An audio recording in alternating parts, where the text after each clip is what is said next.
Chronique La Petite Boutique avec Francine Maltais. Bon matin, Francine. Bonjour, Bruno. Ça va bien? Oui, ça va très bien. Oui, ça va bien. On est très, très, très heureux de te recevoir ce matin. Ça a fait beaucoup réagir l'annonce de la chronique d'aujourd'hui puisque on déboulonne aujourd'hui les mythes et légendes de La Petite Boutique et du recyclage, en fait, de seconde main, d'un peu tout ce qu'on vous donne, puisque les gens peuvent offrir. Exact. Donc, on est content de t'avoir avec nous. Commençons tout de suite avec le courrier du public. Du public, oui. Oui, absolument. Alors, on a reçu une demande ce matin, puis je trouve ça parfait parce que c'est exactement le genre de réaction qu'on peut avoir face à ce qu'on voit à La Petite Boutique. Bon, je le lis, OK? Donc, on est très content d'avoir la chronique pour pouvoir parler de ça. Et c'est la personne, la dame, elle est éberluée de voir tant de stock dans vos containers à déchets, dans le sens où ça paraît louche, en fait, d'avoir autant de stock qui semble en bon état. Hein, surtout en bon état. Elle a même demandé à un préposé si c'est dans le conteneur qu'elle devait déposer ses dons, avec un peu de sarcasme. Donc, l'employé lui a dit que c'est des poubelles et elle a demandé si elle pouvait ramasser des patins dans la poubelle qui étaient là, des bottes, etc. Donc, la dame n'a pas aimé ce qu'elle a vu. Donc, est-ce que c'est normal? Comment qu'on réagit à ça? C'est vraiment un beau commentaire qu'on a eu, puis je pense que c'est important d'y répondre ce matin. Oui, c'est un commentaire qui résumerait, je dirais, malheureusement, beaucoup de commentaires que les gens peuvent avoir parce qu'ils ne connaissent pas notre travail. Si on a autant de déchets, de poubelles, puis même si, comme la dame disait dans son commentaire, il y avait des sacs pleins qui avaient l'air à pas avoir été ouverts. Ben non, au contraire, ils ont été ouverts. Mais on les met pas... on va tout ensacher, les choses qu'on gardera pas. Les exemples qu'elle donnait, elle parle d'un sac à couche, entre autres. Peut-être que le fond du sac à couche était sale. De l'extérieur, ça paraissait bien, mais à l'intérieur, par exemple. Et comme on veut toujours donner le meilleur, le plus beau, c'est certain que là, ça semble...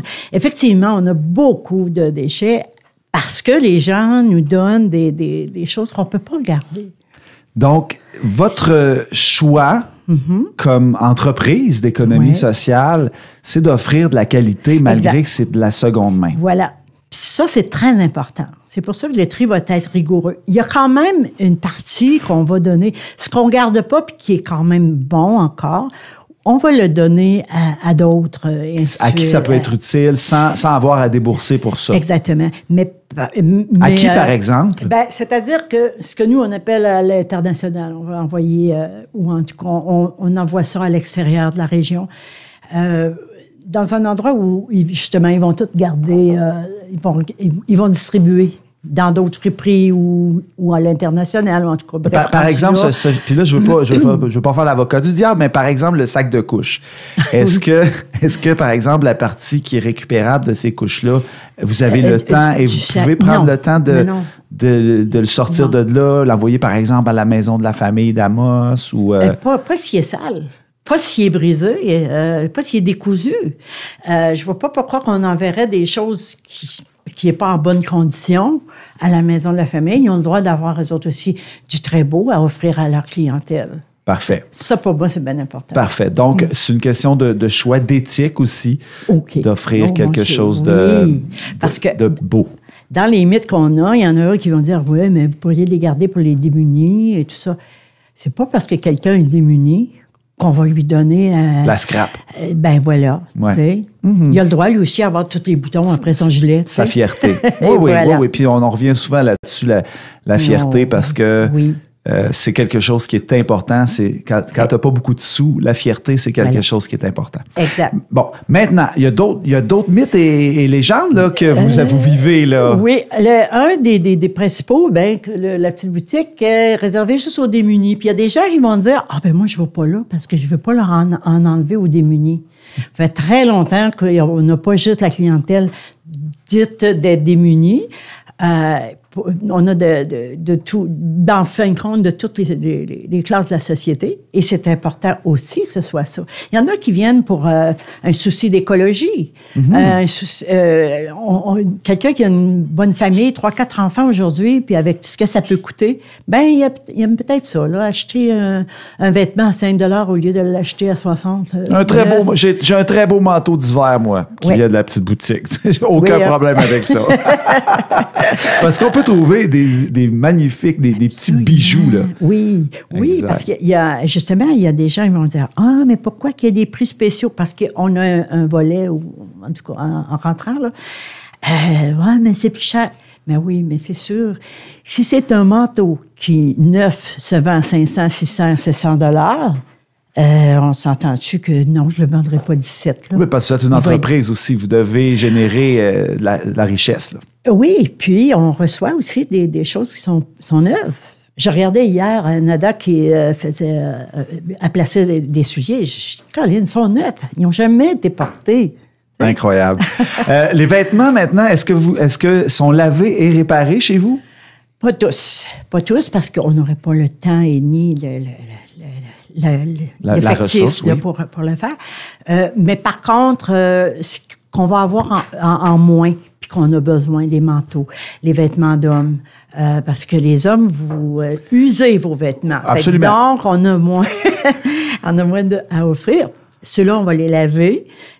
Mais c'est pour ça que c'est si important que tout le monde nous envoie leurs vêtements propres et tout. Oui, donc mes vêtements propres et réparés idéalement. En bon état. Oui, en bon état. Oui. Maintenant, il y a de la TPS et TVQ. Il y en a certains qui disent qu'il n'y a pas de TPS et TVQ sur les vêtements usagés. Puis ça, je comprends notre clientèle qui disent, ben là, c'est pas juste ça. Mais ça, là, c'est le gouvernement qui a décidé ça. C'est pas nous. Les ils vont dire, oui, mais à telle place, une autre prix, là. Ils n'ont pas de TPS. Ben, c'est parce qu'ils ont le statut d'organisme de bienfaisance. C'est pour ça qu'eux ne chargent pas la taxe. Nous, on n'a pas ce statut-là. On a un statut d'entreprise d'économie sociale. C'est pas la même chose. Alors, on doit charger la taxe. On n'a pas le choix. Alors, maintenant, si c'est pas correct, les dons que je vous fais, ils auront juste à les jeter. Ça, oui. On a vraiment l'impression que les gens croient ça. Je sais pas trop. Ils s'organiseront avec. Mais c'est comme ça que j'ai quand même un personnel. On est 16 là, employés et tout ça. À temps plein pour 6 jours d'activité. On n'a pas, comment je dirais, on n'a pas de temps. On le fait parce qu'on n'a pas le choix. Mais plus qu'on va avoir la collaboration de la population avec nous, ça va nous permettre d'être moins coincés, je dirais, dans les heures de travail qu'on a à consacrer au tri. Et maintenant, quand vous avez une section coup de cœur, est-ce que c'est possible d'expliquer pourquoi, justement, la variation des prix, vous l'avez un peu mentionné tantôt, les prix, mais y a-t-il d'autres raisons pourquoi les prix peuvent varier? En fait, la principale raison, ça va être parce que le vêtement ou l'article en question, ça peut être aussi dans le bazar, vraiment sort de l'ordinaire, est neuf. Un manteau, mon Dieu, qui comme je disais tantôt, qui est très dispendieux. C'est sûr qu'on va le vendre 40, 50, 60 au lieu de 17 ou 20, là, qu'importe. Mais ça, c'est normal. Et les gens le savent. Habituellement, notre clientèle le sait très bien qu'avoir un manteau neuf à 600 puis l'avoir pour 60, c'est un bon deal. Absolument, absolument. Et je vous le dis, il y en a des gens qui vont faire leur tour quotidiennement pour voir les petits bijoux, les petits trésors qui peuvent sortir de là.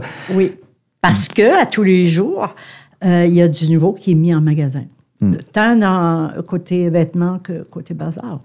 On aura encore plein de questions pour toi, Francine Maltais. Les gens, les auditeurs, je vous invite à nous écrire. C'est à toutes les 3 semaines, on va avoir la chance de recevoir des membres de l'organisation de la petite boutique pour répondre à vos questions et ou peut-être à vos préjugés, hein? Mais la meilleure chose pour combattre les préjugés, c'est de nous en parler pour qu'on puisse les démystifier puis qu'on puisse vous expliquer ce qu'il y en est. Et de vous y rendre aussi à la petite boutique. Oui.